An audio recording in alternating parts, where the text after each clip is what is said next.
Welcome back to the channel, everyone. Now, for those of you who followed me on YouTube Shorts, you know I had this gauntlet for a while now, but I think it's time for an upgrade. The glove, the myth, the legend, a time capsule, and a piece of history. Ladies and gentlemen, I present to you the Nintendo Power Glove. Now, I know I'm gonna get a lot of heat for what I'm about to do, but in retrospect, I'm doing this for you guys. So make sure you like the video so I don't feel too shitty about myself. Without further ado, let's unbox this relic.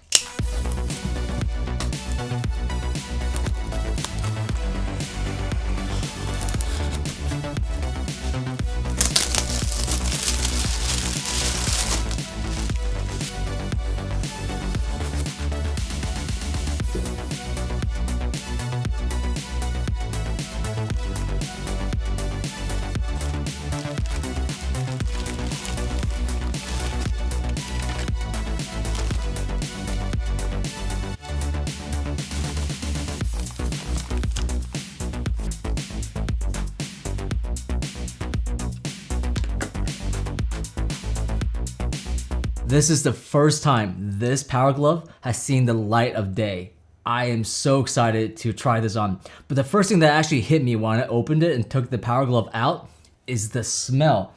I can't explain it. It has that old rubber 90s smell. It's really nostalgic and I actually really like it. But let's try this on. So it has two straps. You have one here for your wrist, forearm, and you have here for your hand. Let's try this on. That's it. The Power Glove. It's bad. I love the Power Glove. It's so bad.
Hey everyone, we are at the beautiful Jingshan Park right now. As you can tell, the view is breathtaking. Now I want to go around and ask the Chinese locals what they think about my ridiculous Power Glove. Let's go ask around. We have a suspecting victim right here. 哎，你好，美女，可以采访你一下吗？我想问问你，觉得这手套有什么意思？你觉得好不好看？我觉得很酷。你觉得很酷吗？你觉得你喜欢玩游戏吗？现在？我游戏不太好，对吧？你穿上好不好？你穿上试试行不行？我给你戴上，你穿上试试。我觉得你应该戴着很酷。搞定，你什么感觉？你觉得？挺好，有点热是吧？有点。挺帅的，你戴着感觉很帅啊。要照一下。哎。As you can tell, guys, he loves it. I love it. The Beijing locals are the absolute best. 哎，你好，帅哥，可以做个采访吗？就想问你几个问题，觉得帅吗？就这，没有别的。A good time? Can I do an interview with you? Yeah, no problem. Just not selling anything, guys. Just want to ask you about the glove. No? 我想问你，您觉得这是干嘛用的？我这手套，您觉得这是干嘛用的 ？What do you think? You think those kind of stuffy, a little hot, a little tight? What do you think? The Power Glove has such high expectations that there was even a movie made about it, The Wizard. The Power Glove. It was the expectation versus reality when it comes to new tech. In reality, the Power Glove was a broken mess, a commercial flash in the pan, but you can't deny the lasting cultural fascination. We're talking about the power of the glove. And I mean, it must have some power because that's the name of the documentary somebody wrote about it. The Power Glove is the first motion control based gaming device modeled after the VPL Data Glove. It uses two ultrasonic speakers pulsing at 40 kilohertz to triangulate position in the X, Y, and Z axis to specify yaw and roll. This is achieved by calculating the time discrepancy in how long the pulses take to reach these three speakers placed on top of the TV. This weird L-shaped bar is tricky to get level based on your TV. 4 positions are also tracked for each finger, excluding the pinky, with the sensors being coated in conductive ink. Ideally, at a distance of 1.5 meters, the glove should be accurate within half a centimeter, with the position being updated around 30 times per second. In reality, it's pretty janky and a lot of recalibration is necessary, with interference frequently causing issues. The Power Glove plugs directly into the NES controller port with no additional power supply required. The side here houses a full NES controller layout as well as program buttons and buttons 0 through 9. The number buttons allow for the inputting of various commands for different motion control schemes. Like for instance, there's a page and there's a bunch of them. There's different programs. So I think you can customize your glove. Like for program 1 right here, it's saying bend the thumb for pressing down A. Your index finger means pressing down B, moving it left and right at, accordingly. So there's a bunch of different programs and I don't really want to mess with all the other ones. So I'm just gonna go with program 1 for now to try out. And for you to enter program 1, you have to press program 1, enter. So let's try that out. Program 1, enter. Power on. All right, the first game we're gonna try out is Rad Racer. So let's get into it. Okay, pretty responsive so far.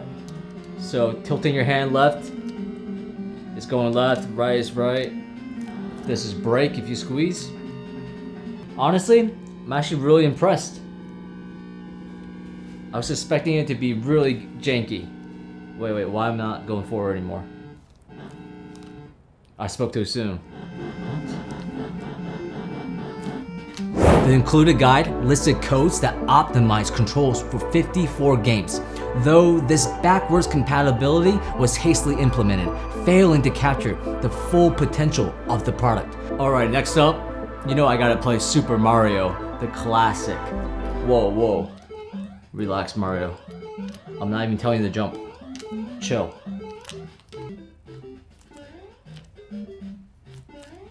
Oh, come on.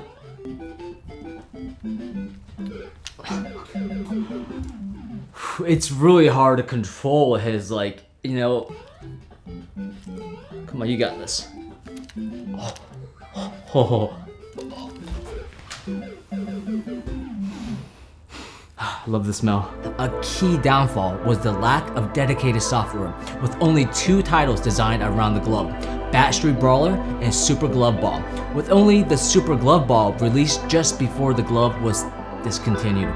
Yet in several senses, the Power Glove is a marvel, a decent stab at replicating high-end commercial tech at a $100 price point for the mass market. The Power Glove was designed all within a tight 9-month development cycle, but as many have commented, this rush job made it feel like an open beta instead of a finished product. It was simply too unresponsive to be playable given the choices of games available, not to mention your arms would tire out after 15 to 20 minutes of use, so it was hardly practical long term. The Data Glove concept is a cornerstone of early cyberculture in virtual reality. As we all know, the motion control concept will find broader success eventually with the PlayStation Move, the Wiimote, Kinect, and modern VR controllers. The origins of the original Data Glove dates way back to the late 70s, where MIT undergraduate Thomas Zimmerman had the idea for a gesture-based musical instrument, creating a prototype using a gardening glove, and LED tubes. After turning down a $10,000 offer from Atari, he founded Visual Programming Language, or VPL, in 1983, along with Jaron Lanier, the man who coined the term virtual reality. The now fiber optic based data glove found favor in the scientific community, including NASA, to the point where they made the cover of Scientific American.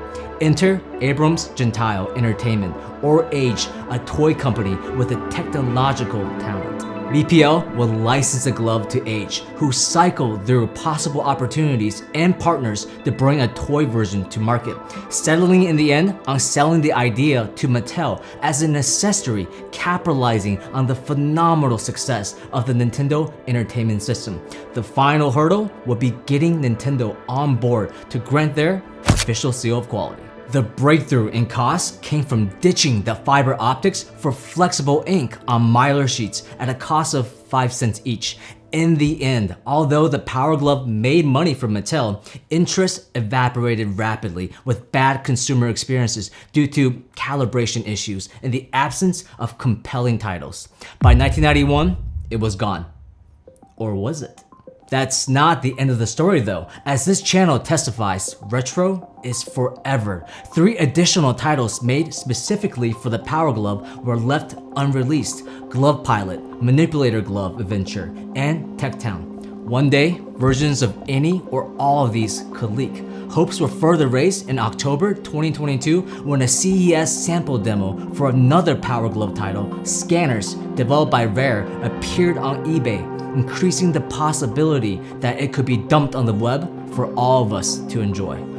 The barriers for fans to develop homebrew are lower than they've ever been, and unlike its physical incarnation, the Power Glove has maintained a healthy pop culture shelf life as a meme, an icon, popping across various media forms. Hackers and modders have repurposed it to control modular synths, drones, or as a controller for the Vibe, the Switch, and Xbox Series S. One enterprising individual, Alessio Consenza, even developed a full-blown upgrade, the Power Glove Ultra, with a slew of enhancements. There are enough reasonably priced Power Gloves on the market that such modding is an affordable way to achieve great quality gesture-based controls, even today. Now, I can't argue with the consensus. Bottom line is, the Power Glove is rubbish to play. It's hard to get working, but most crucially, it does work, and if only it had a few halfway playable games to its name, it might be fondly remembered for what it actually is.